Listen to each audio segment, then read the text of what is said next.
महादेव। सांझियां विचारां दे अज दे episode विच आप जी का बहुत बहुत स्वागत है। अज दे प्रोग्राम जिहड़ा आपां करना है, आप सब नूं पता है कि 16 फरवरी नूं श्री गुरु रविदास जी महाराज का जन्म उत्सव सी। उस गुरपुरब के संबंध में पूरी दुनिया में जश्न मना हुए, चाहे वह भारत सी, चाहे इंग्लैंड, चाहे किसी होर मुल्क विच। मैं भी 2 प्रोग्राम इस संबंध में किए। सांझियां विचारां की पूरी टीम इकट्ठी नहीं सी हो सकती, इस करके मैं अज उस ही सैलीब्रेशन उस ही गुरपुरब नूं तुहाडे नाल साझा करना है, विचार करनी है कि तर्क की तकड़ी ते गुरु रविदास जी महाराज की बाणी, उन्होंने विचार कित्थे टकदे हैं और जिहड़ी हैगी है गल जानकारी की, जिहड़ी गल हैगी आ अगाह वधू सोच की, वो किहड़े परड़े च पैंदी है। तो इस गुरपुरब नूं तुहाडे नाल साझा करन लई मेरे हमेशा दे साथी डॉक्टर हरीश मल्होत्रा जी तो हुंदे ही हैं, पर अज मैं अपने एक होर वीर नूं तुहाडे रूबरू करना है, जिन्हां ने गुरु रविदास जी दे जीवन ते कवितावां लिखियां और बहुत पंजाबीयत बारे भी बहुत कुछ लिखा है। उन्होंने तुहाडे रूबरू करना है, उन्होंने कोलों आपां कवितावां भी सुनांगे और विच विच उन्होंने विचार भी सुनांगे। पहले डॉक्टर साहब तुहाडा बहुत धन्यवाद है। भोगल जी, थैंक यू, मेहरबानी जी, थैंक यू। नछत्तर सिंह जी भोगल किसी जान पहचान के मुहताज नहीं हैं, तो जदों सही वक्त पर आप कविता सुनांगे और उन्होंने अज की गलबात के बारे उन्होंने की विचार ये भी आप जानांगे। पहला तो गल आप ये करनी है कि चाहे आप गल गुरु रविदास जी की जीवनी के जिहड़े विच गल्लां आईयां है, जंजू कढ़न की ला लीए या पत्थरी तारन की गल कर लीए, या होर भी जिहड़ियां गल्लां नूं मुख रख के एक धार्मिक खिताब दिता, एक भगती का रूप दिता। जे आप उन्हां गल्लां नूं विचारीए तो एक बहुत वड्डी तर्क की गल होंदी है। बहुत जिंदगी जद्दोजहद की गुरु रविदास जी महाराज जी ने उस खिते नूं, उस समाज नूं बराबरता का हक दिवाउण लई जिन्हां नूं धक्के नाल पछाड़िया गया सी। जिहड़े लोग एक वक्त भारत के राजे सी, वक्त ने करवट बदली, उन्होंने गुलाम बना के एक नीच अछूत, तुसीं ना ले लो, जिन्ने भी घटिया ना दिते गए वो बना के रखते। बहुत बड़ी लड़ाई गुरु रविदास जी महाराज तो पहला तो चली आ रही सी, उस लड़ाई नूं गुरु रविदास जी ने अगे तोरिया और बहुत सूझबूझता दे नाल अपनी बाणी विच, अपने विचारां विच जागृति पैदा करने की कोशिश की। और इन्ने नहीं, उन्होंने अपनी जिंदगी ते बहुत तसीहे चले। उन्होंने जिंदगी एक जद्दोजहद, बड़ियां मुसीबतां भरी जिंदगी रही है, क्योंकि जिन्ने भी गुरु ग्रंथ साहब दे विच जिन्ने भी महापुरुष जिक्र योग हैं, उन्होंने सारे की जिंदगी बारे अगर आप देखिए तो निर्णय करना हो तो बहुत मुसीबतां चलियां सारियां ने। काहदे वास्ते? साडी जिंदगी नूं बेहतर बनाउण वास्ते, समाज दे विच बराबरता लियाउण वास्ते। हर इंसान एक दूजे नूं मुहब्बत ना देखे, प्यार ना देखे और बराबरता का हक देण तो संकोच ना करे। आओ पहला आप डॉक्टर साहब तो पुछते हैं कि उन्होंने गुरु रविदास जी की क्रांतिकारी जिंदगी के बारे की विचार हैं। डॉक्टर साहब भी थोड़ा स्वागत है, की कहना चाਹੁੰਦੇ? मैं गुरु रविदास जी बारे अमृत बाणी जी है वो सारा यानी कि मेरे को है, अमृत बाणी में सारी पढ़ी है, तो मैं जान के यानी कि उन्होंने बड़े ध्यान नाल ते बड़े जिहड़ा सीगा हौली हौली करके पढ़िया ताकि उन्होंने जी बाणी है मैं समझ लग सके। तो मैं बड़ा मुतासर होया, मैं यानी कि बहुत इंप्रैस होया भी उन्होंने उस टाइम पर जो वितकरा इनके होंदा सी, इस हिसाब नाल उन्होंने सट मारी है। मैं समझा भी ये उस टाइम ते इदों वड्डी प्रोग्रैशन इदों वड्डा यानी कि प्रोग्रैसिव लिटरेचर यानी कि हो नहीं सकता।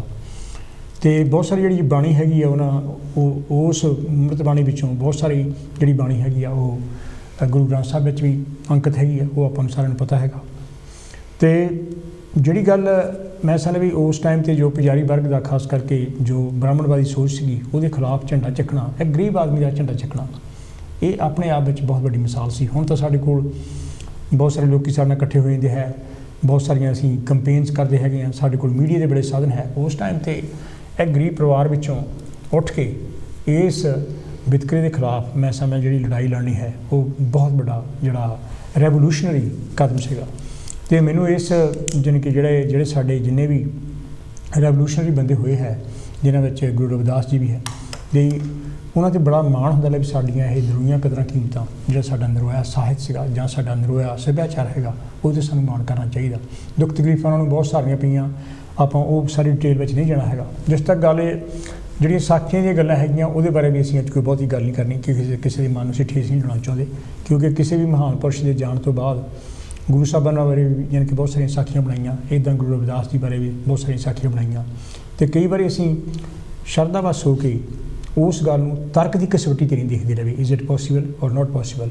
तो उत्थे यानी कि पुजारी वर्ग हुंदा, क्योंकि उन्होंने अपना तोरी फुलका चलाउणा हुंदा, तो उन्होंने ये होड़ लगी हुंदी हैगी आ भी साडा गुरु तुहाडे गुरु नालों घट नहीं है।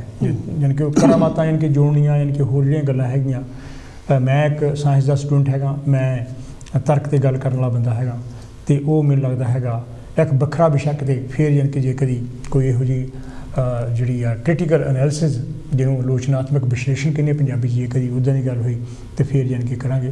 तो मैं समझदा पर जिहड़ी देन है गुरु साहब की उन्होंने असीं कभी भी अखों परोख नहीं कर सकते। जिहड़ियां लताड़ियां कौमां सीगियां, जिहड़े लताड़े लोग सीगे उन्हां बारे यानी कि जिहड़ी आवाज़ चुकनी ये उस लड़ी की एक कड़ी है यानी कि जिहड़ी डॉक्टर अंबेडकर साहब तक यानी कि पहुँचती है।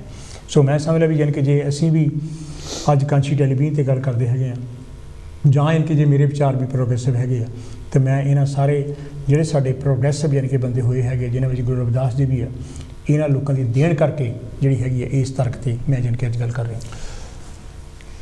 जिहड़ी गल चल रही है श्री गुरु रविदास जी महाराज के गुरपुरब की, बेशक असीं एक जागृति का पक्ष लैके तुरे हैं, एक तर्क की गल लैके अगे वधना है। जिन्हां लोगों ने जिहड़े समाज ने जिन्हां गुरुद्वारियां ने श्री गुरु रविदास जी की जीवनी नूं पढ़िया, उन्हां दे फलसफे नूं जान के गुरपुरब मनाए, मैं सारे जगत नूं अपने वल्लों डॉक्टर साहब वल्लों और पूरी कांशी टीवी की जिहड़ी साझियां विचारां की टीम वल्लों सारिआं नूं लख लख मुबारकबाद पेश करदा हाँ। अज जिहड़ा वक्त है, क्योंकि अगर किसी गल का असीं तर्क नाल तुलना नहीं करते तो सानू अगे तुरना औखा हो जाता है, अड़चन आ जाती है। क्योंकि अज वक्त वो नहीं रहा कि भी तुसी चुप करके घर बह जाओ थोड़े काम अपने आप हो जाने, थानू हीला करना पैंदा तां काम होंदे है। चाहे वो थोड़े हक की गल होवे, चाहे वो थोड़े काम की गल होवे, चाहे परिवार होवे, जिन्ना चਿਰ तर्क ना जुड़ते नहीं उन्ना चਿਰ गल लगनी नहीं। मैं ज़्यादा गल्लां अज ना करा क्योंकि मेरे नाल मेरे वीर नछत्तर सिंह जी भोगल भी हाज़र हैं, उन्होंने कोलों आओ आपां गुरु रविदास जी महाराज जी की जीवनी बारे एक कविता सुनीए।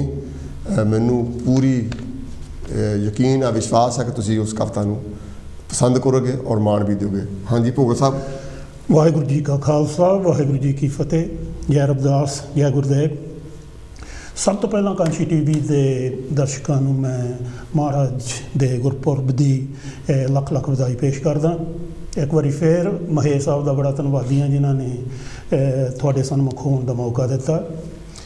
डॉक्टर साहब ने महाराज की जीवनी बारे सब कुछ तकरीबन दस ही दिता, तो बिल्कुल उहो ही इतिहास को लैके जी मैं कविता है वो सुनानी चाहूँगा। जो जो उन्होंने क्रांतिकारी कदम चुके मौके के हिसाब के नाल मौके के हाकमां नूं या मौके दी सरकारां नूं या मौके के निज़ाम नूं शायद वो मेच ना आए होण।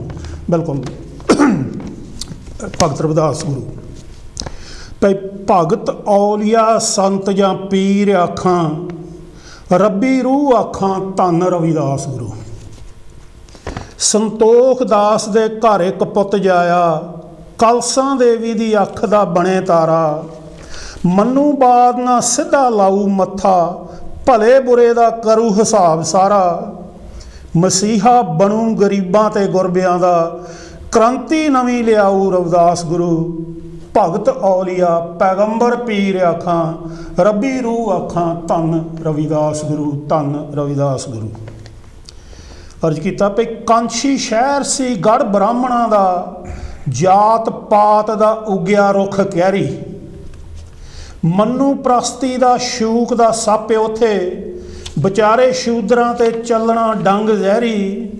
ਨਾਮ ਬਾਣੀ ਨਾਲ ਉਸ ਨੇ ਲਾਈ ਟੁੱਬੀ, ਰੱਬੀ ਰੂਪ ਦਿੰਦਾ ਤਰਵਾਸ ਗੁਰੂ। ਭਗਤ ਔਲੀਆ ਪੈਗੰਬਰ ਪੀਰ ਆਖਾਂ, ਰੱਬੀ ਰੂਹ ਆਖਾਂ ਧੰਨ ਰਵਿਦਾਸ ਗੁਰੂ, ਧੰਨ ਰਵਿਦਾਸ ਗੁਰੂ। ਭਈ ਰੰਬੀ ਉਸ ਦੀ ਜ਼ੁਲਮ ਦੀ ਖਲ ਲਾਵੇ, ਰੰਬੀ ਉਸ ਦੀ ਜ਼ੁਲਮ ਦੀ ਖਲ ਲਾਵੇ। ਆਰ ਤਰਕ ਨਾਲ ਦਿਲਾਂ ਨੂੰ ਗੰਢ ਦੀਏ, ਊਚ ਨੀਚ ਦੀ ਸੋਚ ਨੂੰ ਖਤਮ ਕਰਦੀ, ਸਮਾਜ ਵਿਰੋਧੀ ਖਿਆਲਾਂ ਨੂੰ ਭੰਡਦੀ ਏ। ਵਿਰੋਧਤਾ ਕਰੀ ਸੀ ਮੰਤਰਾਂ ਤੰਤਰਾਂ ਦੀ, ਕਰਦਾ ਪਖੰਡ ਦਾ ਪਰਦਾ ਫਾਸ ਗੁਰੂ। ਭਗਤ ਔਲੀਆ ਪੈਗੰਬਰ ਪੀਰ ਆਖਾਂ, ਰੱਬੀ ਰੂਹ ਆਖਾਂ ਧੰਨ ਰਵਿਦਾਸ ਗੁਰੂ, ਧੰਨ ਰਵਿਦਾਸ ਗੁਰੂ। ਇੱਕ ਬ੍ਰਾਹਮਣ ਹੀ ਵੇਦਾਂ ਨੂੰ ਪੜ੍ਹ ਸਕਦਾ, ਕੱਟਦਾ ਹੋਰਾਂ ਦੀਆਂ ਜੀਬਾਂ ਮੈਨੂੰ ਵਾਦ ਆਇਆ। ਇੱਕ ਬ੍ਰਾਹਮਣ ਹੀ ਵੇਦਾਂ ਨੂੰ ਪੜ੍ਹ ਸਕਦਾ, ਕੱਟਦਾ ਹੋਰਾਂ ਦੀਆਂ ਜੀਬਾਂ ਮੈਨੂੰ ਵਾਦ ਆਇਆ। ਨੀਵੀਆਂ ਜਾਤਾਂ ਨਾ ਸੁਣ ਸਕਣ ਵੇਦ ਮੰਤਰ, ਸਿੱਕਾ ਢਾਲ ਕੇ ਕੰਨੀ ਮੈਨੂੰ ਵਾਦ ਪਾਇਆ। ਭਈ ਘਟਾਵਾਂ ਜ਼ੁਲਮ ਦੀਆਂ ਅੰਬਰੀ ਜਦ ਚੜ੍ਹਿਆ ਵਣ, ਪ੍ਰਗਟ ਰੂਹ ਹੁੰਦੀ ਖਾਸਮ ਖਾਸ ਗੁਰੂ। ਭਗਤ ਔਲੀਆ ਪੈਗੰਬਰ ਪੀਰ ਆਖਾਂ, ਰੱਬੀ ਰੂਹ ਆਖਾਂ ਧੰਨ ਰਵਿਦਾਸ ਗੁਰੂ, ਧੰਨ ਰਵਿਦਾਸ ਗੁਰੂ। ਅਰਜ਼ ਕੀਤਾ ਭਈ ਪਾਣੀ ਗੰਗਾ ਦਾ ਕਦੇ ਨਹੀਂ ਭਿੱਟ ਹੁੰਦਾ, ਭ੍ਰਿਸ਼ਟ ਸਦਾ ਬ੍ਰਾਹਮਣੀ ਬੁੱਧ ਹੁੰਦੀ।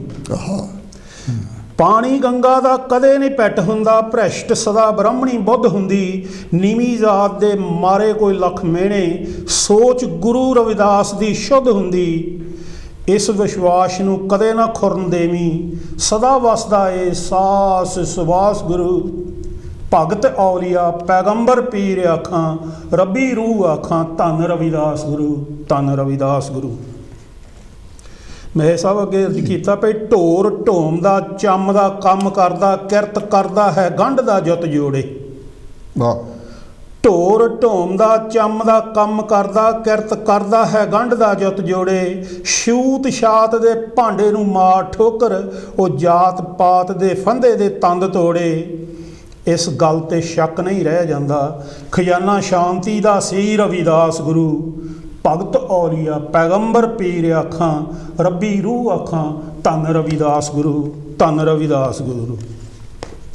ਤੇ ਪੱਥਰ ਦਿਲ ਇਨਸਾਨਾਂ ਨੂੰ ਤਾਰਿਆ ਤੈਂ, ਗੋੜੇ ਡੁੱਬਣ ਦੀ ਸ਼ੰਕਾ ਮੁਕਾ ਦਿੱਤੀ। ਅਖੀਰਲਾ ਬੰਦਿਆ ਕਰਦਾ ਜੀ ਡਾਕਟਰ ਸਾਹਿਬ। ਹਾਂਜੀ ਹਾਂਜੀ। ਤੇ ਪੱਥਰ ਦਿਲ ਇਨਸਾਨਾਂ ਨੂੰ ਤਾਰਿਆ ਤੈਂ, ਗੋੜੇ ਡੁੱਬਣ ਦੀ ਸ਼ੰਕਾ ਮੁਕਾ ਦਿੱਤੀ। ਰੱਬ ਭਾਲਦੀ ਭਟਕਦੀ ਹੋਈ ਫਿਰ ਰਹੀ ਸੀ, ਮੀਰਾਂ ਬਾਈ ਤੇਰੇ ਦਰ ਪਹੁੰਚਾ ਦਿੱਤੀ। ਨਛੱਤਰ ਭੋਗਲ ਜੇ ਤੇਰਾ ਵਿਸ਼ਵਾਸ ਹੋਵੇ, ਸਦਾ ਅੰਗ ਸੰਗ ਆਸ ਪਾਸ ਗੁਰੂ। ਭਗਤ ਔਲੀਆ ਪੈਗੰਬਰ ਪੀਰ ਆਖਾਂ, ਰੱਬੀ ਰੂਹ ਆਖਾਂ ਧੰਨ ਰਵਿਦਾਸ ਗੁਰੂ। ਭਗਤ ਔਲੀਆ ਪੈਗੰਬਰ ਪੀਰ ਆਖਾਂ, ਰੱਬੀ ਰੂਹ ਆਖਾਂ ਧੰਨ ਰਵਿਦਾਸ ਗੁਰੂ, ਧੰਨ ਰਵਿਦਾਸ ਗੁਰੂ। ਮਿਹਰਬਾਨੀ ਜੀ। ਭਗਤ ਔਲੀਆ ਪੈਗੰਬਰ ਪੀਰ ਆਖਾਂ, ਰਵਿਦਾਸ ਗੁਰੂ, ਰਵਿਦਾਸ ਗੁਰੂ। ਕਵਿਤਾ ਦੇ ਵਿੱਚ ਪੂਰੀ ਜ਼ਿੰਦਗੀ ਦਾ ਫਲਸਫਾ ਪਰੋਇਆ ਨਛੱਤਰ ਭੋਗਲ ਜੀ ਨੇ। ਬਾਕਮਾਲ ਕਵਿਤਾ ਲਿਖੀ ਹੈ। ਇਸ ਕਵਿਤਾ ਤੋਂ ਬਾਅਦ ਬਹੁਤ ਵਿਚਾਰ ਪੇਸ਼ ਕਰਨ ਦੀ ਜ਼ਰੂਰਤ ਨਹੀਂ ਰਹਿ ਜਾਂਦੀ। ਖਿਆਲ ਰੱਖਣਾ ਪੈਂਦਾ ਹੈ ਕਿ ਜਿਸ ਗੁਰੂ ਨੇ, ਜਿਸ ਔਲੀਏ ਨੇ, ਜਿਸ ਪੈਗੰਬਰ ਨੇ, ਜਿਸ ਪੀਰ ਨੇ ਆਪਣੀ ਜ਼ਿੰਦਗੀ ਵਿੱਚ ਲੋਕਾਂ ਨੂੰ ਜਾਗਰਤ ਕਰਨ ਲਈ, ਲੋਕਾਂ ਦੇ ਹੱਕ ਦੀ ਲੜਾਈ ਲਈ ਇੰਨਾ ਕੁਛ ਝੱਲਿਆ ਹੋਵੇ, ਜਾਂ ਇੰਨਾ ਕੁਛ ਉਹਨਾਂ ਰਾਜਿਆਂ ਮਹਾਰਾਜਿਆਂ ਨੂੰ ਕਿਹਾ ਹੋਵੇ, ਉਹਦੇ ਬਾਰੇ ਕੋਈ ਸ਼ਬਦ ਨਹੀਂ ਮਿਲਦੇ। ਪਰ ਫਿਰ ਵੀ ਕਿਤੇ ਨਾ ਕਿਤੇ ਸਾਨੂੰ ਵਿਚਾਰ ਕਰਨੀ ਪਊਗੀ ਕਿ ਜਿੰਨਾ ਕੁਛ ਸ਼੍ਰੀ ਗੁਰੂ ਰਵਿਦਾਸ ਜੀ ਮਹਾਰਾਜ ਨੇ ਕੀਤਾ, ਜਿਹੜੇ ਉਹਨਾਂ ਨੇ ਚੈਲੰਜ ਕੀਤੇ, ਉਹਨਾਂ ਨੂੰ ਅਸੀਂ ਇੱਕ ਸ਼ਕਤੀ ਦੇ ਰੂਪ ਵਿੱਚ, ਇੱਕ ਜਾਦੂ ਟੂਣੇ ਦੇ ਰੂਪ ਵਿੱਚ ਪੇਸ਼ ਕਰ ਦਿੱਤਾ। ਇਹ ਰਵਾਇਤ ਕਿੱਦਾਂ ਬਣੀ ਜਾਂ ਕਿੱਥੋਂ ਸ਼ੁਰੂ ਹੋਈ, ਇਹਦੇ ਬਾਰੇ ਆਪਾਂ ਡਾਕਟਰ ਸਾਹਿਬ ਤੋਂ ਪੁੱਛਦੇ ਹਾਂ। ਡਾਕਟਰ ਸਾਹਿਬ, ਸ਼੍ਰੀ ਗੁਰੂ ਰਵਿਦਾਸ ਜੀ ਦੀ ਬਾਣੀ ਨੂੰ, ਜਿੱਥੇ ਕਿ ਉਹ ਬੇਗਮਪੁਰਾ ਦੀ ਗੱਲ ਕਰਦੇ ਆ, ਜਿੱਥੇ ਉਹਨਾਂ ਨੇ ਖੂਨ ਦੀ ਗੱਲ ਕੀਤੀ ਹੈ ਕਿ ਤੇਰਾ ਔਰ ਮੇਰਾ ਖੂਨ ਇੱਕੋ ਜਿਹਾ ਹੈ, ਜਿੱਥੇ ਉਹਨਾਂ ਨੂੰ ਆਪਣੇ ਵਿਚਾਰਾਂ ਨਾਲ ਪੱਥਰ ਦਿਲ ਨੂੰ ਮੋਮ ਕਰਕੇ ਦੱਸਿਆ ਕਿ ਤੁਸੀਂ ਇਕੱਲੇ ਹੀ ਨਹੀਂ ਹੈ, ਮੈਂ ਵੀ ਤੁਹਾਡੇ ਵਰਗਾ ਹੈ। ਉਹਨਾਂ ਦੀ ਜਿਹੜੀ ਹੈਕੜਬਾਜ਼ੀ ਸੀ ਉਹਨੂੰ ਸੱਟ ਮਾਰੀ। ਲੇਕਿਨ ਇਹ ਇੰਨੀਆਂ ਸੋਲਿਡ ਤਰਕਵਾਦੀ ਗੱਲਾਂ ਹੋਣ ਦੇ ਬਾਵਜੂਦ ਵੀ ਅਸੀਂ ਜਾਦੂ ਟਾਈਪ ਸੋਚ ਵੱਲ ਨੂੰ ਕਦੋਂ ਤੇ ਕਿੱਦਾਂ ਤੁਰੇ? ਦੇਖੋ ਗੱਲ ਸੌਰੀ, ਇੱਕ ਮਿੰਟ, ਆਪਣੀਆਂ ਜਿਹੜੀਆਂ ਲਾਈਨਾਂ ਖੁੱਲੀਆਂ, ਅਗਰ ਤੁਸੀਂ ਆਪਣੇ ਵਿਚਾਰ ਪੇਸ਼ ਕਰਨਾ ਚਾਹੋ ਤਾਂ ਜ਼ਰੂਰ ਕਰ ਸਕਦੇ ਹੋ। Thank you. ਹਾਂਜੀ, ਬਿਲਕੁਲ। ਜਿੱਦਾਂ ਮੇਰ ਸਾਹਿਬ ਨੇ ਕਿਹਾ, ਸਾਡਾ ਟੈਲੀਫੋਨ ਨੰਬਰ ਜਿਹੜਾ ਸਕਰੀਨ ਦੇ ਥੱਲੇ ਵੀ ਆ ਰਿਹਾ ਹੈਗਾ, ਹਾਂਜੀ, 0300 770 2246, ਅਤੇ ਅਸੀਂ ਤੁਹਾਡੇ ਟੈਲੀਫੋਨ ਕਾਲਸ ਦੀ ਵੇਟ ਵੀ ਕਰ ਰਹੇ ਹਾਂ।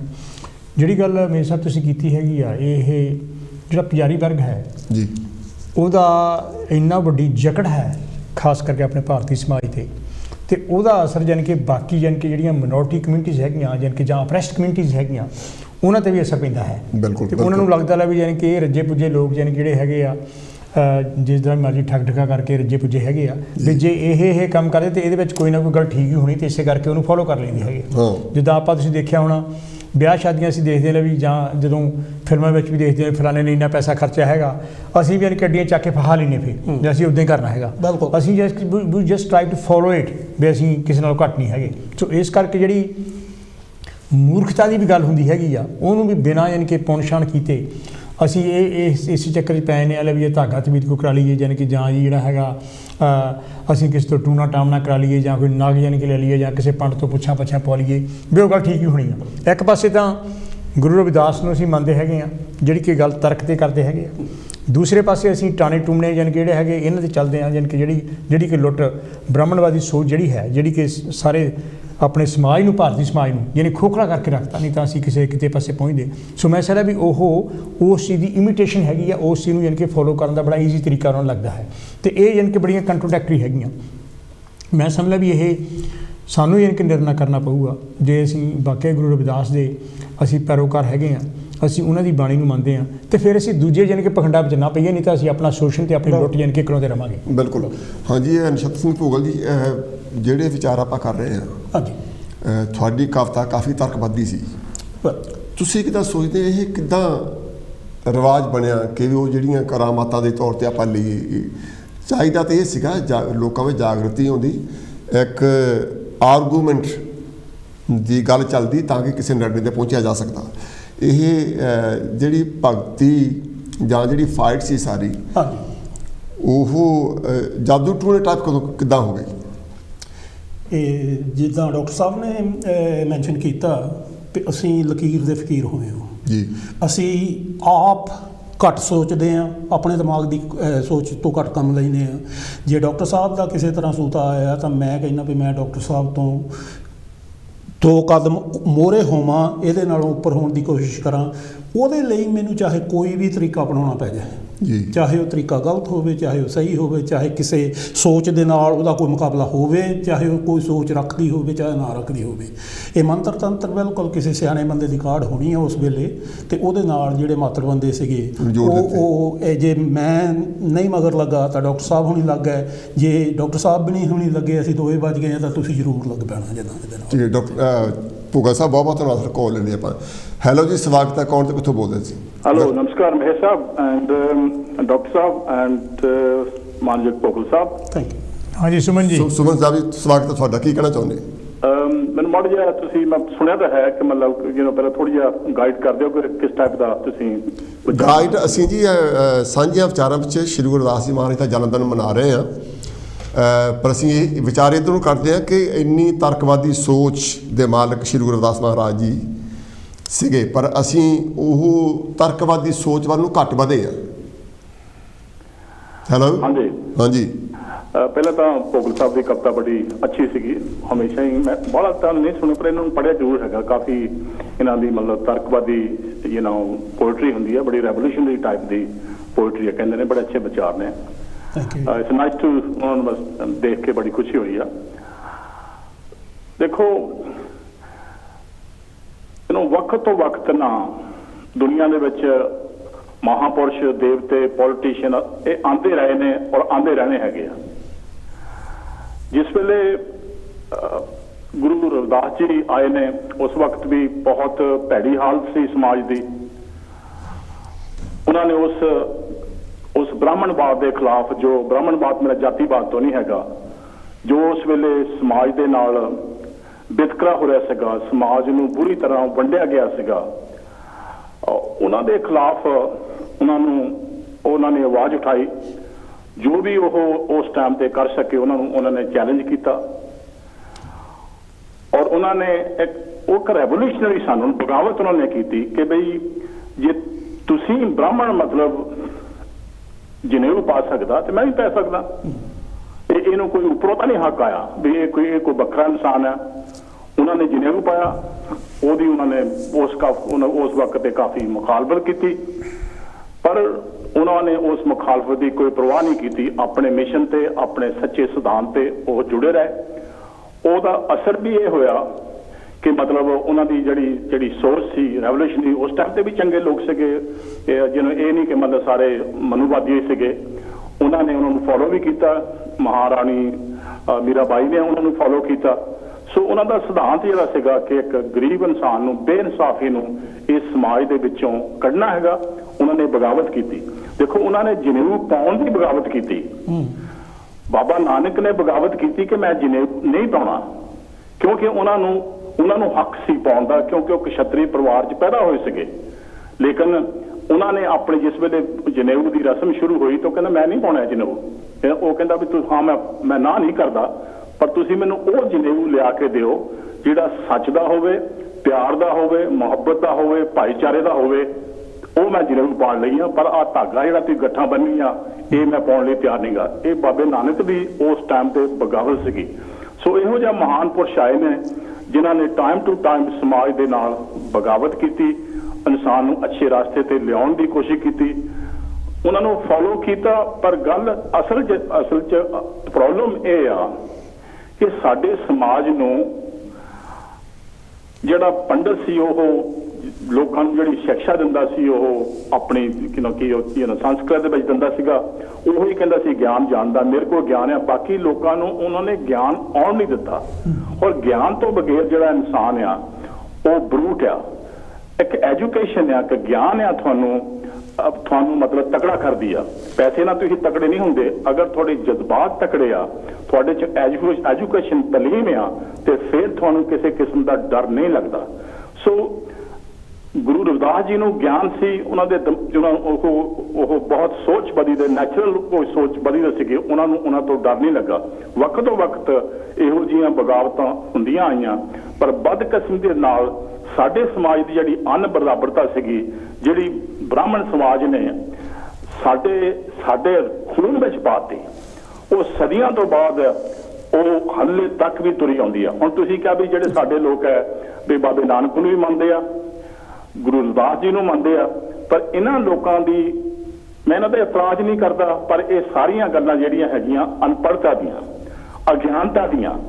ਅਗਰ ਇਹਨਾਂ ਲੋਕਾਂ 'ਚੋਂ ਗਿਆਨ ਆ ਜਾਏ, ਇਹਨਾਂ ਨੂੰ ਉਸ ਬਾਣੀ ਦੇ ਲਫ਼ਜ਼ ਪਤ ਸਮਝ ਆ ਜਾਣ, ਉਹਨਾਂ ਦੀ ਬਗਾਵਤ ਜਿਹੜੀ ਉਹਨਾਂ ਨੇ ਕੀਤੀ ਸੀ ਉਹ ਇਹਨਾਂ ਦੇ ਗੱਲ 'ਚ ਪੱਲੇ ਪਾ ਜਾਏ, ਤੇ ਜੋ ਇਹ ਕਿਰਿਆ ਕਰਮ ਕਰਦੇ ਆ ਇਹ ਨਾ ਕਰਨ। ਇਹ ਤਾਂ ਉਸੇ ਤਰੀਕੇ ਨਾਲ ਕਿਰਿਆ ਕਰਮ ਕਰਦੇ ਆ। ਡਾਕਟਰ ਸਾਹਿਬ ਬਹੁਤ ਜਾਣਾ, ਮੈਂ ਵੀ ਗੁਰਦੁਆਰੇ ਜਾਣਾ, ਗੁਰੂ ਰਾਜ ਜੀ ਦਾ ਜਨਮ ਦਿਨ ਮਨਾ ਕੇ ਹਰ ਰੋਜ਼ ਜਿਹਨੂੰ ਮੇਰਾ ਸ਼ਰਧਾ ਮੈਂ ਜਾਣਾ। ਮੈਂ ਗੁਰਦੁਆਰੇ 'ਚ ਕਦੇ ਕੋਈ ਚੀਜ਼ ਮੰਗਣ ਨਹੀਂ ਗਿਆ। ਉੱਥੇ ਕੋਈ ਚੀਜ਼ ਐਸੀ ਨਹੀਂ ਬੈਠੀ ਜਿਹੜੀ ਤੁਹਾਨੂੰ ਕਦੇ ਲੈ ਜਾ ਪੜ ਕੇ ਇੱਥੋਂ ਹੈ। ਮੈਂ ਜਾਣਾ, ਮੈਂ ਉੱਥੇ ਉਹਨਾਂ ਦਾ ਸ਼ੁਕਰਾਨਾ ਕਰਨ ਜਾਣਾ, ਉਹਨਾਂ ਨੂੰ ਨਮਸਕਾਰ ਜਾਣਾ ਕਿ ਤੁਸੀਂ ਜੋ ਸਾਨੂੰ ਦਿੱਤਾ, ਜੋ ਸਿਧਾਂਤ ਦਿੱਤਾ, ਮੈਂ ਉਹਦਾ ਬਹੁਤ ਬਹੁਤ ਧੰਨਵਾਦੀ ਹਾਂ। ਪਰ ਮੈਂ ਮੰਗਣ ਕੁਛ ਨਹੀਂ ਜਾਂਦਾ, ਨਾ ਉੱਥੇ ਮੈਨੂੰ ਕਿਸੇ ਨੇ ਦੇਣਾ ਹੈਗਾ। ਅਗਰ ਮੈਨੂੰ ਉਹਨਾਂ ਦੀ ਬਾਣੀ, ਉਹਨਾਂ ਦਾ ਸ਼ਬਦ ਮੇਰੇ ਕੋਲ ਪੱਲੇ ਪੈ ਜਾਏਗਾ, ਉਹਨਾਂ ਦਾ ਸਿਧਾਂਤ ਮੇਰੇ ਪੱਲੇ ਪੈ ਜਾਏਗਾ, ਤੇ ਮੇਰੇ ਪਾਸ ਸਭ ਕੁਝ ਆ ਜਾਏਗਾ। ਪਰ ਅੱਜ ਇਹ ਨਹੀਂ ਹੋ ਰਿਹਾ। ਜੋ ਸਾਡਾ ਸਮਾਜ ਜਿਸ ਤਰੀਕੇ ਨਾਲ ਵਿਗੜਿਆ ਆ, ਇਹਦੇ ਪਤਾ ਨਹੀਂ ਕੀ ਗੱਲ ਹੈ, ਇਹਦੇ ਦਿਮਾਗ ਵਿੱਚ ਕਿਉਂ ਨਹੀਂ ਪੈ ਰਿਹਾ। ਉਹਨਾਂ ਨੇ ਜਾਤੀ ਪਾਤੀ ਦੇ ਸਭ ਕੁਝ ਖਿਲਾਫ ਬੋਲਿਆ, ਪਰ ਉਹ ਜਾਤਾਂ ਪਾਤਾਂ ਤੁਹਾਡੇ ਸਾਹਮਣੇ ਉਸੇ ਤਰ੍ਹਾਂ ਪਈਆਂ।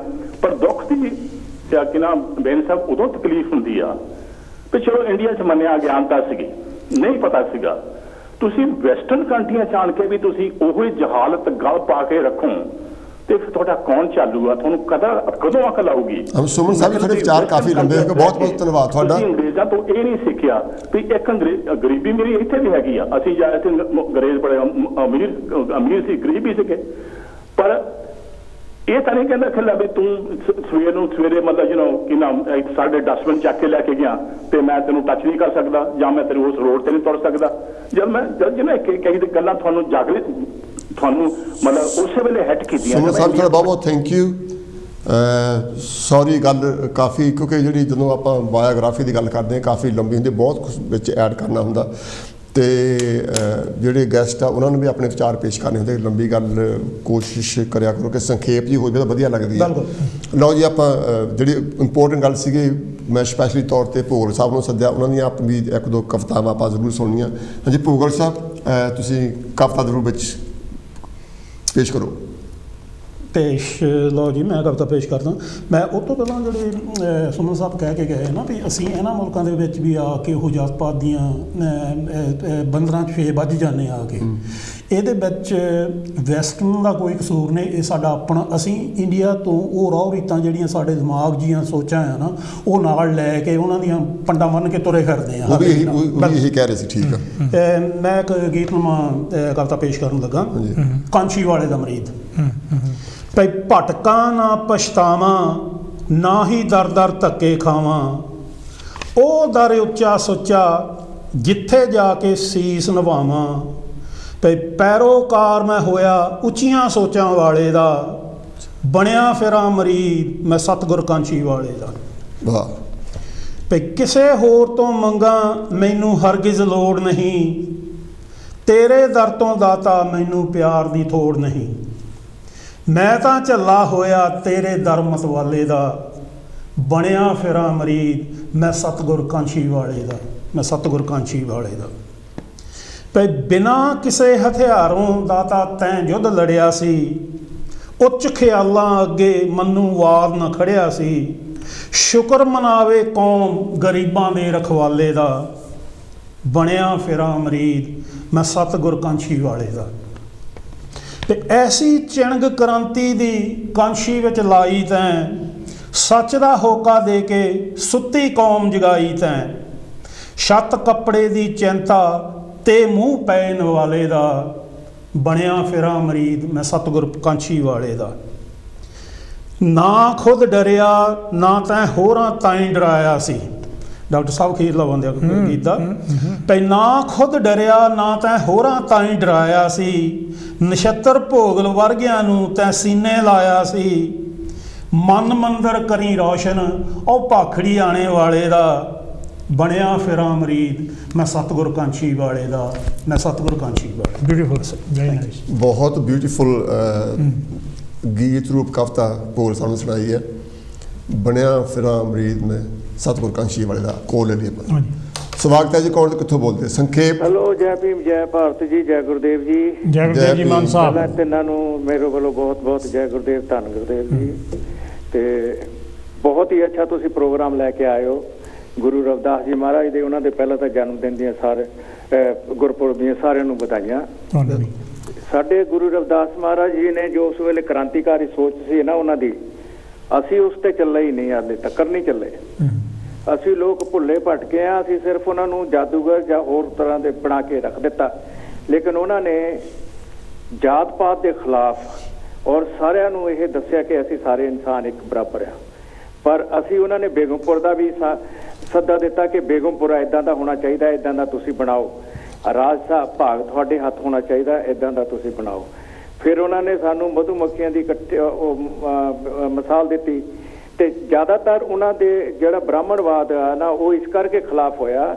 ਉਹਨਾਂ ਨੇ ਇੱਕ ਸ਼ਲੋਕ ਉਚਾਰਿਆ ਸੀਗਾ, ਜਿਹੜਾ ਕਿ ਉਹ ਸ਼ਲੋਕ ਇਹ ਹੈਗਾ ਕਿ ਜੀਵਨ 4 ਦਿਵਸ ਕਾ ਮੇਲਾ ਰੇ, ਬਾਹਮਣ ਝੂਠਾ ਵੇਦ ਵੀ ਝੂਠਾ, ਝੂਠਾ ਬ੍ਰਹਮ ਅਕੇਲਾ ਰੇ।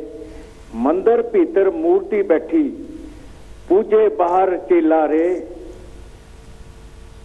ਲੱਡੂ ਭੋਗ ਚੜਾਵਤ ਜਨਤਾ ਮੂਰਤ के केला रे पत्थर मूर्ति कुछ न खाती खाते बामण चेला रे जनता लूटत बामण सारे प्रभ जो देत ना अबेला रे पुण्य पाप या पुनर्जन्म का बामण दीना रेला खेला रे स्वर्ग नरक बेकुंठ पधारो गुर शिष्य या चेला रे जितना दान देवे जे जैसा वैसा निकले तेला रे बामण जात सभी कहलावे जनतन मंच बबेला रे। ਜਦੋਂ ਇਹ ਉਹਨਾਂ ਨੇ ਸ਼ਲੋਕ ਉਚਾਰਿਆ ਤਾਂ ਉਹਨਾਂ ਨੇ ਬਾਮਣ ਨੂੰ ਦੱਸਿਆ ਕਿ ਪਖੰਡ ਪਾਤ ਜਿਹੜਾ ਤੁਸੀਂ ਕਰ ਰਹੇ ਹੈ ਨਾ, ਇਹ ਪਰਮਾਤਮਾ ਦਾ ਇਹਦੇ ਨਾਲ ਕੋਈ ਤਾਲੁਕਾਤ ਨਹੀਂ ਹੈਗਾ ਨਾ। ਉਹਨਾਂ ਨੇ ਇਹੀ ਚੀਜ਼ ਸਾਨੂੰ ਲੋਕਾਂ ਨੂੰ ਸਿੱਖਿਆ ਦਿੱਤੀ ਹੈ ਕਿ ਤੁਸੀਂ ਇਦਾਂ ਦੇ ਅੰਧ ਵਿਸ਼ਵਾਸ 'ਚ ਨਾ ਪਾਓ। ਤੁਸੀਂ ਮੈਨੂੰ ਪੁਜਾਰੀ ਉਹ ਅਸੀਂ ਉਹਨਾਂ ਨੂੰ ਪੂਜਾ ਕਰਨ ਤੇ ਲਾ ਲਿਆ, ਲੇਕਿਨ ਜਿਹੜੀ ਉਹਨਾਂ ਦੀ ਕ੍ਰਾਂਤੀਕਾਰੀ ਸੋਚ ਸੀਗੀ ਅਸੀਂ ਉਹਦੇ ਉੱਤੇ ਚੱਲਿਆ ਹੀ ਨਹੀਂ, ਨਾ ਪਹਿਰਾ ਦਿੱਤੇ ਆ।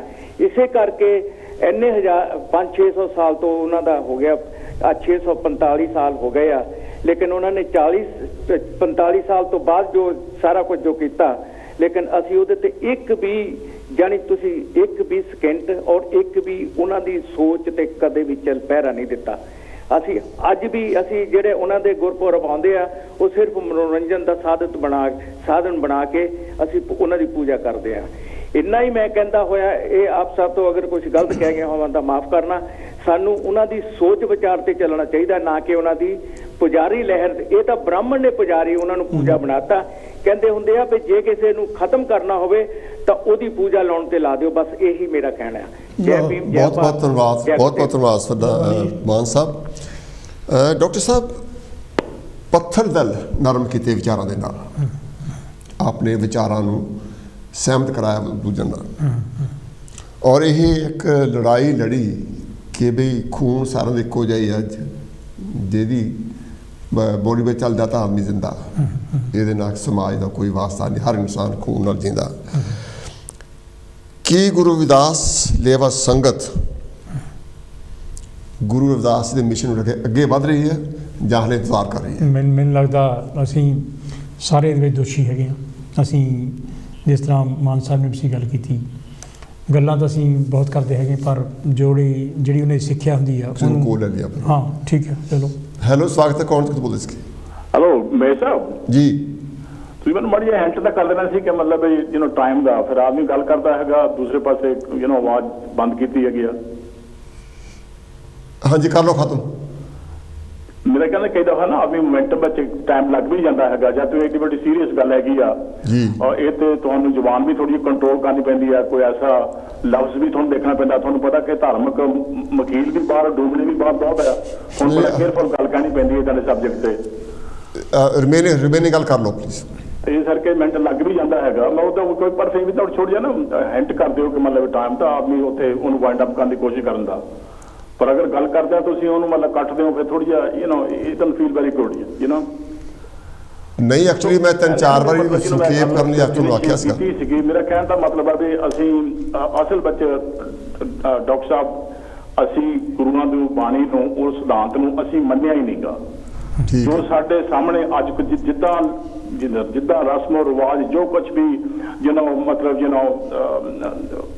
ਅੰਧ ਵਿਸ਼ਵਾਸ ਸੀ ਉਸੇ ਤਰੀਕੇ ਨਾਲ ਚੱਲਿਆ ਜਾ ਰਿਹਾ।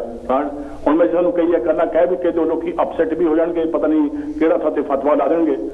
ਅੱਜ ਵੀ ਮੈਂ ਦੇਖਦਾ ਕਿ ਉਹੀ ਕੁਝ ਹੋ ਰਿਹਾ ਜੋ ਪਹਿਲਾਂ ਕਰਦੇ ਸੀਗੇ, ਕੋਈ ਫਰਕ ਤਾਂ ਪਿਆ ਹੀ ਨਹੀਂਗਾ।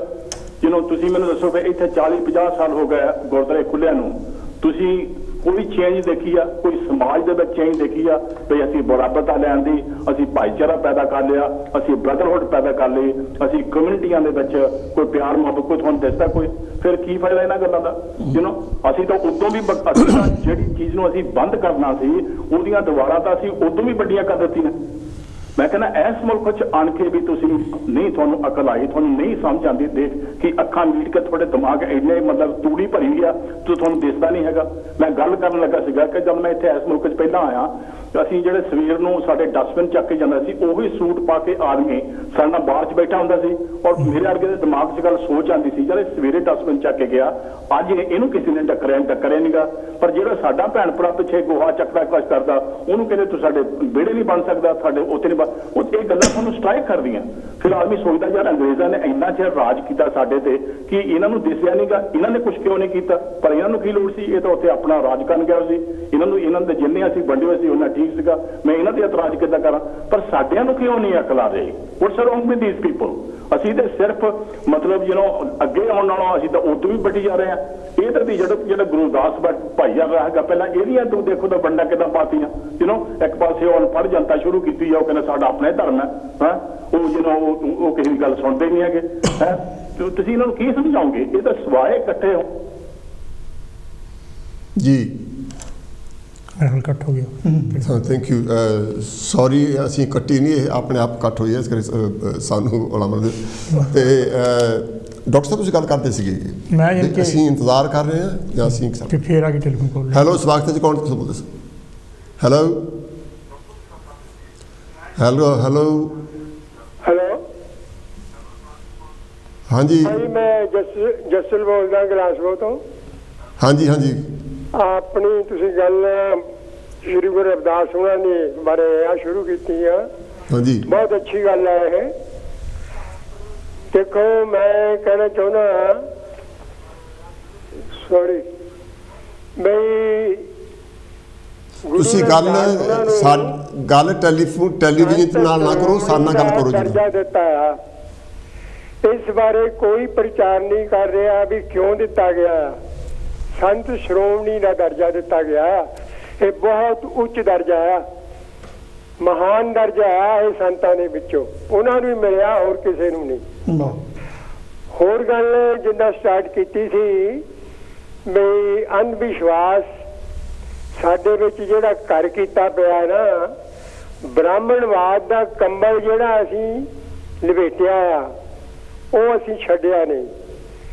ਜੋ ਉਹਨਾਂ ਨੇ ਕਹਾਣੀਆਂ ਲਿਖ ਦਿੱਤੀਆਂ, ਅਸੀਂ ਉਹਨਾਂ ਨੂੰ ਫੋਲੋ ਜ਼ਿਆਦਾ ਕਰਦੇ ਆ, ਪਰ ਇਹ ਨਹੀਂ ਸੋਚਦਾ ਵੀ ਇਹ ਕਹਾਣੀਆਂ ਕਿਉਂ ਲਿਖੀਆਂ ਉਹਨਾਂ ਨੇ।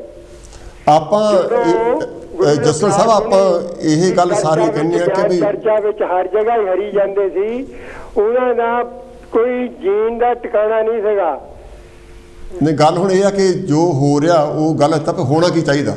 ਗੱਲ ਹੈਗੀ ਆ ਇਹ ਕਿ ਉਹਨਾਂ ਨੂੰ ਫਿਰ ਇੱਕ ਤਰਕੀਬ ਸੁਝੀ ਕਿ ਜੇ ਬਚਣਾ ਹੈ ਤੇ ਇਸ ਰਵਿਦਾਸ ਨੂੰ ਜਾਦੂਗਰ ਬਣਾ ਕੇ ਦਿਖਾ ਦਈਏ। ਇਹ ਕਹਾਣੀਆਂ ਉਹਨੇ ਨੋਇੰਗਲੀ ਜਾਣ ਬੁੱਝ ਕੇ ਲਿਖੀਆਂ। ਪੱਥਰ ਤਾਰੇ, ਜਨੇਊ ਕੱਢੇ, ਦਮੜੀ ਦਿੱਤੀ, ਇਹ ਕੀਤਾ ਉਹ ਕੀਤਾ, ਕਿਉਂਕਿ ਇਹਨਾਂ ਨੂੰ ਅਸੀਂ ਐਕਸੈਪਟ ਕਰ ਲਿਆ। ਜਦੋਂ ਇਹ ਸਟਾਰਟ ਹੋਈਆਂ, ਜਿਹੜੇ ਕੀਰਤਨੀਏ ਵੀ ਸੀਗੇ, ਉਹਨਾਂ ਨੇ ਬਣਾ ਕੇ ਗਾਣੇ ਬੜੇ ਹਰਾ ਦੇ ਨਾਲ ਗਾਣੇ ਗਾਏ, ਚਰਚਾ ਕੀਤੀ। ਸਾਡੇ ਲੋਕ ਅਨਪੜ੍ਹ ਸੀਗੇ, ਉਹ ਐਕਸੈਪਟ ਕੀਤਾ ਉਹਨਾਂ ਨੇ। ਪਰ ਅੱਜ ਮੈਂ ਇਹ ਕਹਿ ਰਿਹਾ ਵੀ ਅੱਜ ਸਾਨੂੰ ਸੋਚਣਾ ਚਾਹੀਦਾ ਆ, ਇਕੱਠੇ ਹੋ ਕੇ ਇਹਨਾਂ ਕਹਾਣੀਆਂ ਨੂੰ ਛੱਡੀਏ। ਬਹੁਤ ਬਹੁਤ ਧੰਨਵਾਦ ਜਸਲ ਸਾਹਿਬ। ਖੁਰਾੜਗੜ੍ਹ ਮਕੂ ਨੇ ਇੰਟਰਵਿਊ ਲਈ, ਉੱਥੇ ਜਿਹੜਾ ਹਾਲੇ ਨਾਲ ਗਿਆਨੀ ਆ, ਜਦੋਂ ਲਈ ਮੈਂ ਲੈ ਰਿਹਾ ਸੀਗਾ ਇੰਟਰਵਿਊ ਇਹ ਰਵਿਦਾਸ ਬਾਰੇ, ਉਹ ਦੱਸਦਾ ਬਈ ਇੱਥੇ ਧੰਨਾ ਭਗਤ ਸੀਗਾ ਰਹਿੰਦਾ, ਕਾਂਗੜੇ ਦਾ ਰਾਜਾ ਬੇਨ ਉਹਦੀ ਸਾਰੀ ਜਗ੍ਹਾ ਸੀਗੀ। ਧੰਨਾ ਭਗਤ ਤੇ ਇੱਕ ਹੋਰ ਬੰਦਾ ਰਵਿਦਾਸ ਦੇ ਕੋਲ ਗਏ, ਰਵਿਦਾਸ ਕੋ ਬਨਾਰਸ ਗਏ। ਜਸਲ ਸਾਹਿਬ, ਬਹੁਤ ਬਹੁਤ ਧੰਨਵਾਦ। ਗੱਲ ਆਪਣੀ ਲੰਬੀ ਹੋ ਗਈ ਕਿਉਂਕਿ ਹੋਰ ਵੀ ਕਾਲਰ ਪਿੱਛੇ ਇੰਤਜ਼ਾਰ ਕਰ ਰਹੇ ਆ, ਔਰ ਡਾਕਟਰ ਸਾਹਿਬ ਵੀ ਆਪਣੇ ਵਿਚਾਰ ਲੈ ਕੇ ਬੈਠੇ। ਬਹੁਤ ਬਹੁਤ ਧੰਨਵਾਦ ਤੁਹਾਡਾ। Thank you.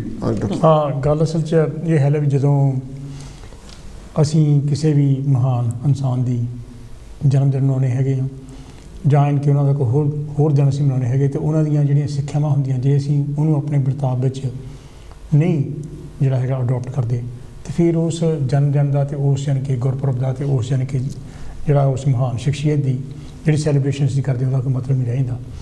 ਕਿਉਂਕਿ ਇੱਕ ਕਿਸਮ ਦਾ ਉਹ ਤਾਂ ਦਿਖਾਵਾ ਯਾਨੀ ਕਿ ਰਹਿੰਦਾ ਹੈਗਾ।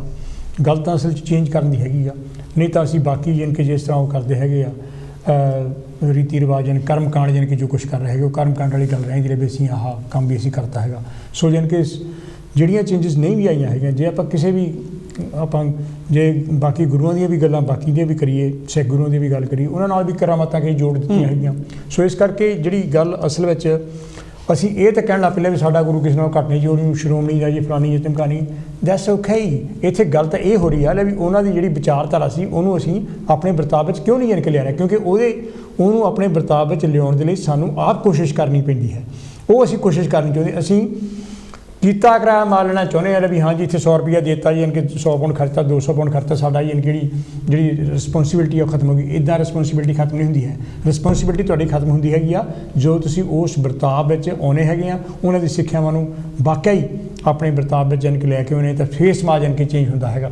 ਉਹ ਕੰਮ ਔਖਾ ਹੈ ਕਿ ਅਸੀਂ ਔਖਾ ਕੰਮ ਨਹੀਂ ਕਰਨਾ ਚਾਹੁੰਦੇ ਹੈਗੇ। ਬਿਲਕੁਲ, ਬਹੁਤ ਬਹੁਤ ਭੂਗਲ ਸਾਹਿਬ ਜੀ, ਤੁਹਾਡੀ ਕਵਿਤਾ ਤੋਂ ਪਹਿਲਾਂ ਮੈਂ ਗੱਲ ਜਿਹੜੇ ਗੁਰਪੁਰਬ ਹੁੰਦੇ ਆ ਮਹਾਂਪੁਰਸ਼ਾਂ ਦੇ, ਗੁਰਪੁਰਬ ਹੋਣ ਜਾਂ ਸ਼ਰਧਾਂਜਲੀ ਦਿਵਸ ਹੋਵੇ, ਇਹਨਾਂ ਲਈ ਵਕਤ ਬਹੁਤ ਚਾਹੀਦਾ ਹੁੰਦਾ। TV 'ਤੇ ਬੈਠਿਆਂ ਸਾਡੇ ਕੋਲ 1 ਘੰਟੇ ਦਾ ਵਕਤ ਹੁੰਦਾ ਜਿਹਦੇ ਵਿੱਚ ਤਕਰੀਬਨ 50 ਮਿੰਟ ਸਾਨੂੰ ਮਿਲਦੇ ਆ। ਉਹਦੇ ਵਿੱਚ ਸਾਰੀਆਂ ਗੱਲਾਂ ਆਪਾਂ ਕਰਨੀਆਂ ਹੁੰਦੀਆਂ, ਆਪਾਂ ਆਪਣਾ ਨਿਰਣਾ ਵੀ ਦੇਣਾ ਹੁੰਦਾ ਹੈ। ਇਸ ਕਰਕੇ ਕਈ ਵਾਰੀ ਕੋਲ ਬਹੁਤ ਲੰਬੀ ਹੋ ਜਾਂਦੀ ਆ, ਅਤੇ ਜੇ ਵਿਚਾਰ ਨੂੰ ਜਿੰਨਾ ਸੰਖੇਪ ਰੱਖਿਆ ਜਾਵੇ, ਕਿਉਂਕਿ ਬਹੁਤ ਲੰਬੀ ਗੱਲ ਨੂੰ ਛੋਟੀ ਵੀ ਕਰਕੇ ਦੱਸਿਆ ਜਾ ਸਕਦਾ ਹੈ। ਅਤੇ ਮੇਰਾ ਕਦੀ ਮਕਸਦ ਨਹੀਂ ਹੁੰਦਾ ਕਿਸੇ ਨੂੰ ਕੱਟ ਕਰਨਾ, ਅਸੀਂ ਵੈਲਕਮ ਕਰਦੇ ਸਾਰੇ ਕਾਲਰ ਨੂੰ, ਸਾਰੇ ਬਹੁਤ ਸਤਿਕਾਰਯੋਗ ਹੋ ਤੁਸੀਂ, ਅਤੇ ਪਰ ਆਪਣੀ ਗੱਲ ਨੂੰ ਥੋੜ੍ਹਾ ਜਿਹਾ ਸੰਖੇਪ ਕਰ ਲਿਆ ਕਰੋ ਤਾਂ ਬਹੁਤ ਵਧੀਆ ਗੱਲ ਹੈ। ਕਈ ਵਾਰੀ ਹੁੰਦਾ ਸਾਡੇ ਕੋਲ ਖੁੱਲ੍ਹਾ ਟਾਈਮ ਹੁੰਦਾ, ਕੋਈ ਪ੍ਰੋਬਲਮ ਨਹੀਂ ਹੁੰਦੀ। ਹੁਣ ਅਸੀਂ ਸਪੈਸ਼ਲੀ ਤੌਰ 'ਤੇ ਭੂਗਲ ਸਾਹਿਬ ਨੂੰ ਵੀ ਅਸੀਂ ਗੁਜ਼ਾਰਿਸ਼ ਕਰਕੇ ਲੈ ਕੇ ਆਏ ਹਾਂ। ਡਾਕਟਰ ਸਾਹਿਬ ਆਪਣੇ ਆਪ ਇੱਕ ਵਿਚਾਰਵਾਨ ਹਨ, ਅਤੇ ਉਹ ਸਭ ਕੁਛ ਵਿੱਚ ਫਿੱਟ ਕਰਨਾ ਥੋੜ੍ਹਾ ਜਿਹਾ ਮੁਸ਼ਕਿਲ ਹੋ ਜਾਂਦਾ। ਇਸ ਕਰਕੇ ਆਈ ਡੂ ਅਪੋਲੋਜੀਜ਼ ਫੋਰ ਇਨਕਨਵੀਨੀਅੰਸ ਜਿਹੜੀ ਹੋਈ ਆ। ਭੂਗਲ ਸਾਹਿਬ ਜੀ, ਕਵਿਤਾ ਹੋ ਜਾਵੇ। ਮੈਂ ਕਵਿਤਾ ਬਿਲਕੁਲ ਸ਼ੁਰੂ ਕਰਦਾ। ਮਾਨ ਸਾਹਿਬ ਨੇ ਵੀ ਅਤੇ ਸਰਦਾਰ ਸੁਮਨ ਸਾਹਿਬ ਨੇ ਵੀ ਪਹਿਲਾਂ ਜਿਹੜੀ ਗੱਲ ਕੀਤੀ ਸੀ ਬੇਗਮਪੁਰੇ ਦੀ, ਤਾਂ ਮਹਾਰਾਜ ਦਾ ਇੱਕ ਸਲੋਗਨ ਸੀਗਾ ਜਿਹੜਾ ਉਹ ਬੇਗਮਪੁਰਾ ਆਪਣੇ ਵਿੱਚ ਸਾਡੇ ਲਈ ਬੇਗਮਪੁਰਾ ਦੇਖਣਾ ਚਾਹੁੰਦੇ ਸੀ, ਔਰ ਇੱਥੇ ਸਾਡਾ ਵੀ ਫਰਜ਼ ਬਣਦਾ ਹੈ ਜਦੋਂ ਭਈ ਰਵਿਦਾਸ ਗੁਰੂ ਦੇ ਬਚਨ ਪੁਗਾਈਏ, ਰਲ ਮਿਲ ਬੇਗਮਪੁਰਾ ਵਸਾਈਏ। ਵਾਹ। ਭਈ ਜਾਤ ਪਾਤ ਦਾ ਭਰਮ ਮਿਟਾਓ, ਛੂਤ ਛਾਤ ਨੂੰ ਦਿਲੋਂ ਭੁਲਾਓ, ਹਉਮੈ ਹੈਂਕੜ ਦੀ ਕੱਟ ਤਾਣੀ, ਸੁੱਚੀਆਂ ਸੋਚਾਂ ਦੇ ਤੰਦ ਪਾਓ, ਈਰਖਾ ਨਿੰਦਿਆ ਭੁੱਲ ਭੁਲਾ ਕੇ, ਵਡਮੁੱਲੇ ਸਦਾ ਲਈ ਕਰਮ ਕਮਾਈਏ, ਰਵਿਦਾਸ ਗੁਰੂ ਦੇ ਬਚਨ ਪੁਗਾਈਏ, ਰਲ ਮਿਲ ਬੇਗਮਪੁਰਾ ਵਸਾਈਏ।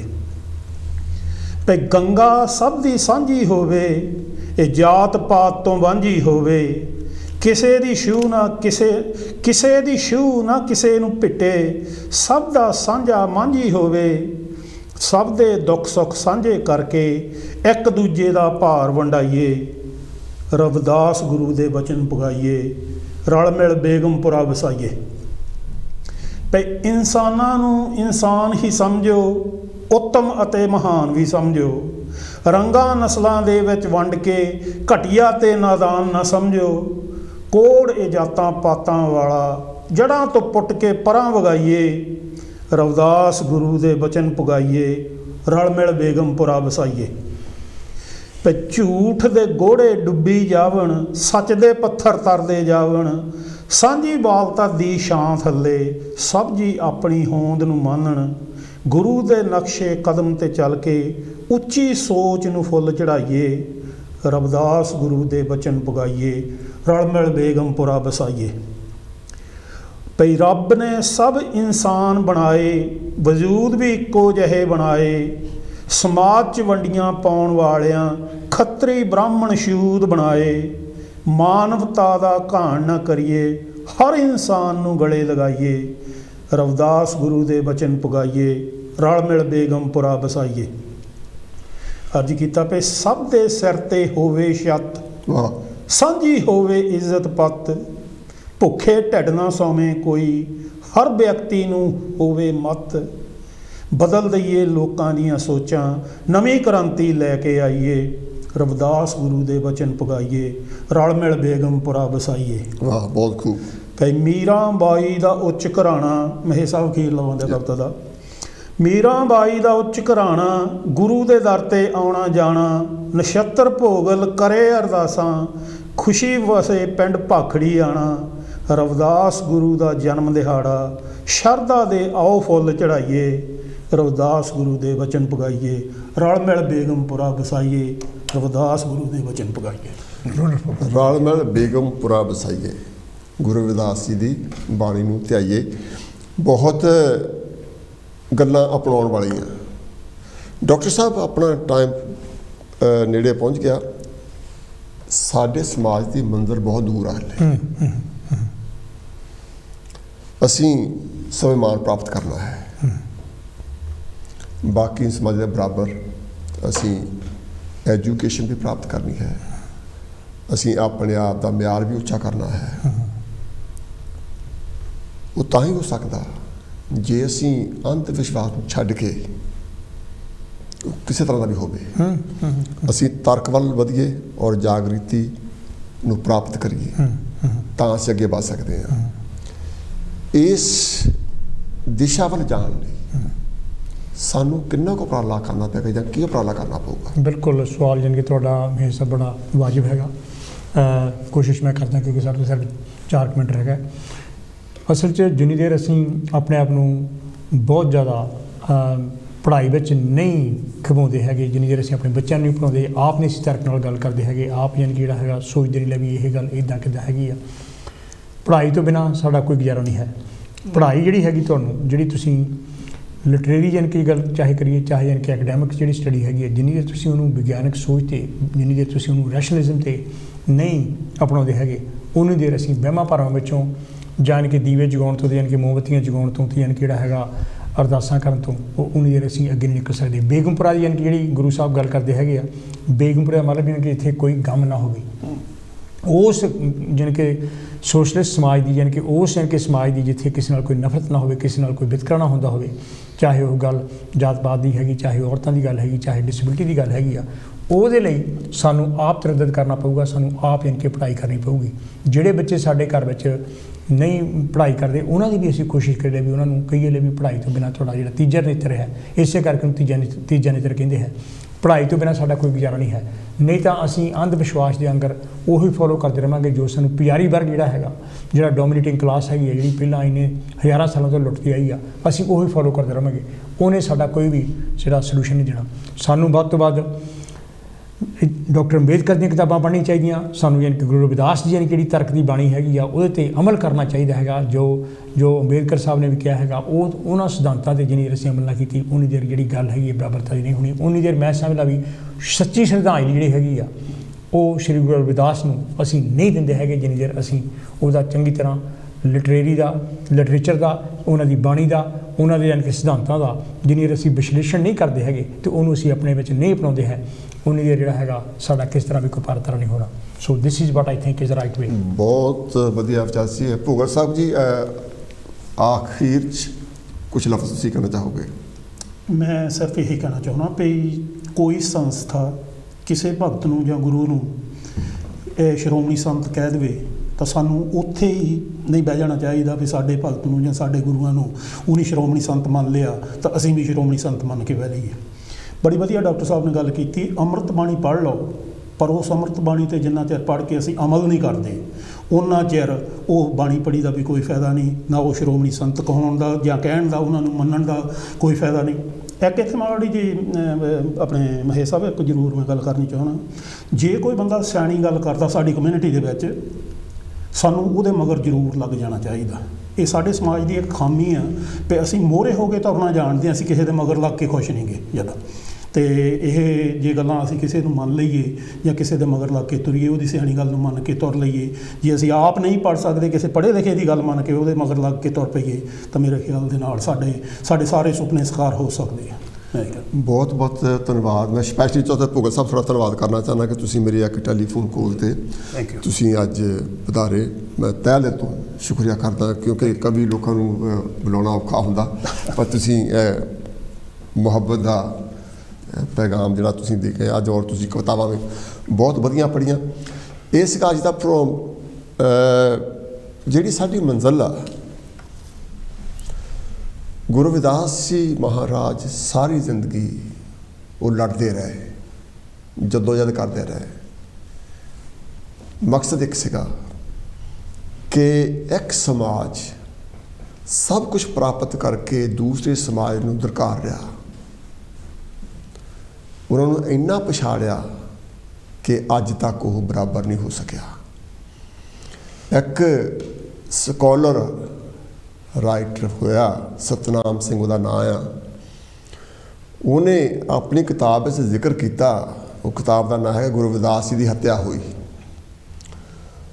ਉਹਦੇ ਵਿੱਚ ਉਹਨੇ ਜ਼ਿਕਰ ਕੀਤਾ ਕਿ ਕੱਲੇ ਕੱਲੇ ਜਿੰਨੀਆਂ ਵੀ ਅਸੀਂ ਗੱਲਾਂ ਕਰਦੇ ਹਾਂ, ਪੱਥਰੀ ਤਰਾਉਣ ਦੀ ਕਰ ਲਓ, ਮੀਰਾਬਾਈ ਦੀ ਗੱਲ ਕਰ ਲਓ, ਜੰਜੂ ਕਰਨ ਦੀ ਕਰ ਲਓ, ਹਰ ਜਗ੍ਹਾ 'ਤੇ ਉਹਨਾਂ ਨੂੰ ਤਸ਼ੱਦਦ ਬਰਦਾਸ਼ਤ ਕਰਨਾ ਪਿਆ ਤਾਂ ਕਿ ਆਪਣੀ ਗੱਲ ਉਹ ਰਾਜਿਆਂ ਮਹਾਰਾਜਿਆਂ ਜਾਂ ਦੂਜੀ ਧਿਰ ਤੱਕ ਪਹੁੰਚਾ ਸਕਣ। ਪਰ ਅਸੀਂ ਹਾਲੇ ਤੱਕ ਉਸ ਵਿਚਾਰਧਾਰਾ ਨੂੰ ਨਹੀਂ ਅਡੋਪਟ ਕੀਤਾ। ਅਗਰ ਅਸੀਂ ਚਾਹੁੰਦੇ ਹਾਂ ਕਿ ਸਾਡੇ ਬੱਚੇ ਵੀ ਅੱਗੇ ਵਧਣ, ਅਸੀਂ ਚਾਹੁੰਦੇ ਹਾਂ ਕਿ ਅਸੀਂ ਵੀ ਅੱਗੇ ਵਧੀਏ, ਤਾਂ ਸਾਨੂੰ ਤਰਕ ਦੀ ਕਸੌਟ 'ਤੇ ਆਪਣੇ ਆਪ ਨੂੰ ਪਰਖਣਾ ਪਏਗਾ, ਸਾਨੂੰ ਪੜ੍ਹਾਈ ਵੱਲ ਜਾਣਾ ਪਏਗਾ, ਸਾਨੂੰ ਅੰਧ ਵਿਸ਼ਵਾਸ ਤੋਂ ਛੁਟਕਾਰਾ ਕਰਕੇ ਸੱਚ ਵੱਲ ਜਾਣਾ ਪਏਗਾ। ਅੱਜ ਲਈ ਇੰਨਾ ਹੀ। ਮੈਂ ਮਿਲੂੰਗਾ ਥੋੜ੍ਹਾ ਅਗਲੇ ਹਫ਼ਤੇ। ਆਪਣਾ ਰੱਖਿਓ ਖਿਆਲ। ਆਪਣੇ ਵੱਲੋਂ, ਡਾਕਟਰ ਸਾਹਿਬ ਵੱਲੋਂ, ਭੋਗਲ ਵੱਲੋਂ, ਪੂਰੀ ਕੰਸ਼ ਦੀ ਟੀਮ ਹੈਗੀ ਸਾਂਝੇ ਕਰਨ ਦੀ, ਸਾਰਿਆਂ ਵੱਲੋਂ ਬਹੁਤ ਬਹੁਤ ਧੰਨਵਾਦ ਤੁਹਾਡਾ। ਅਤੇ ਅਸੀਂ ਮਿਲਾਂਗੇ ਅਗਲੇ ਹਫ਼ਤੇ। ਜੈ ਭੀਮ, ਨਮੋ ਬੁੱਧਾਏ, ਜੈ ਗੁਰਦੇਵ।